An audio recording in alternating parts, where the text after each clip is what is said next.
conductor of the finest brass band in the world, when your eldest brother is the renowned principal cornet of the same band, when your older brother is the almost equally renowned solo euphonium, what tactics do you employ to get yourself a chair at the same ensemble? Maybe you look across the family dining room table and say, "Dad, do you think..." Or maybe you have a quiet word in your mother's ear, and she volunteers, "Father." She always addressed him as such. Our Rex has decided that now is the right time for him to join the band. We shall never know, but those are my biggest suggestions. Father was Fred Mortimer, bandmaster of Foden's Motorworks band. His eldest brother was Harry Mortimer, and the older brother was Alex Mortimer. Revered company indeed, and the Inquirer was simply the 17-year-old third son, Rex Mortimer. Maybe he was welcomed with open arms. Maybe there was a reflective period. Whatever, the fact remains that young Rex Mortimer attended his first Foden's band rehearsal on the 12th of March 1928, sitting as second euphonium next to his brother Alex. He was 17 years of age. Rex had been born in Luton in 1911, where his father was bandmaster, so from birth Rex was brought up in the brass band world. When he was 14, his family moved to Elworth, a mile or so outside of Sandbach in South Cheshire, and he continued his education at Sandbach Foundation School, equivalent to a grammar school. Euphonium lessons were free, and they came from his father, no mean cornet player, and his brother Alex, whom Harry describes as the finest euphonium player he had ever heard. His timing to join Foden's could not have been better. In 1926 and again in 1927, Foden's had won what we now call the British Open at Bellevue, Manchester. So we're on course for a hat-trick. Rex's first rehearsal was on the 12th of March 1928, conveniently just after Don Stokes had left on the 9th of February. Did Don jump, or was he pushed? We may never know. Rex's first engagement was at Kidsgrove on the 1st of April, where the band received a fee agreed at 50% plus extras plus coach. It amounted to £18, 11 shillings and 6 pence. 1928 proved to be a busy year for the band when there were over 60 engagements. It's no wonder that the various workshop foremen tried to avoid having bandsmen on their payroll. And yes, the band did win at Bellevue, so Rex started off with a hat-trick performance. But Fred Mortimer was not a happy man, as he felt there was too much hullabaloo from the noisy Bob's Racers just outside the entrance door to the King's Hall at Bellevue, so he vowed Foden's would never go to the contest again, whether conducted by him or by professional conductor William Halliwell, and they didn't. It was at this stage that the Foden's company management decided that William Halliwell's tenure at Foden's band had run its course, so Father Fred was put in sole charge, bandmaster and musical director, all rolled into one. Rex must have thought this banding game was easy, as, in the next 8 national championship finals, Foden's band, conducted by Fred, won 7 out of the 8. Each of these wins was significant in its own way, but many years later Rex told me that the 1933 performance of Prometheus Unbound was Foden's at their finest. The run of successes ended with Epic Symphony in 1938, and with it Rex's time on the contest stage as a player. World War II had intervened. As a player, he had won 8 top-notch medals, and he was not yet 30 years old.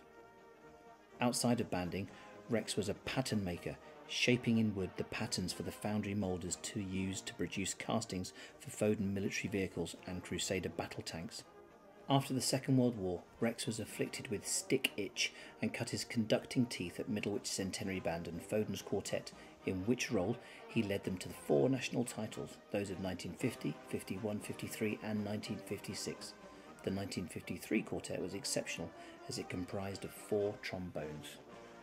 In the latter part of 1952, Fred Mortimer's health was beginning to flag, and he could no longer carry out effectively the hundreds of jobs needed to be done by the director of music.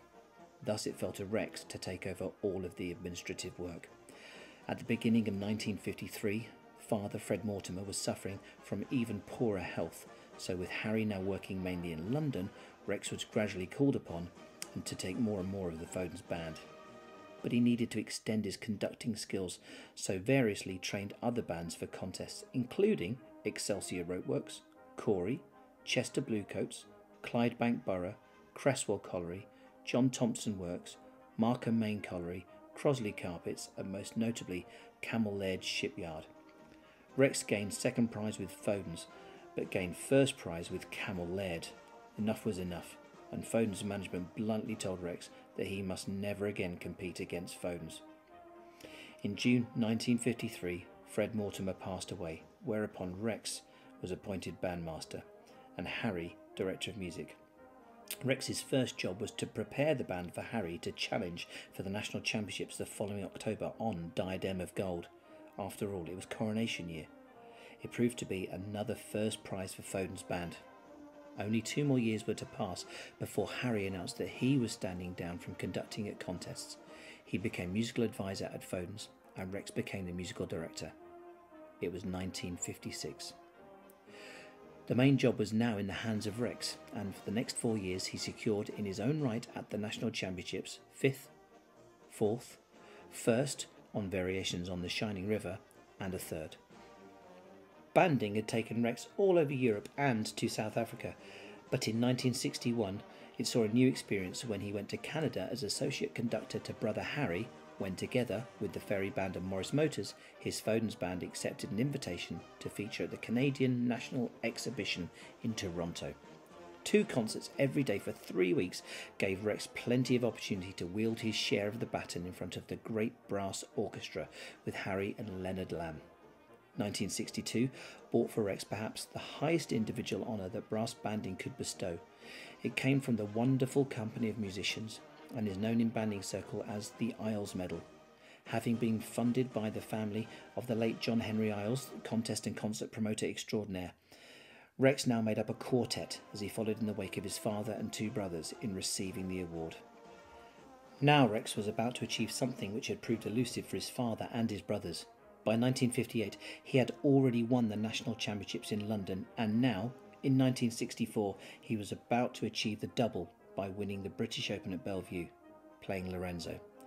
Rex was not short of awards, and as a player collected 1 British Open medal and 7 national championship medals, some haul.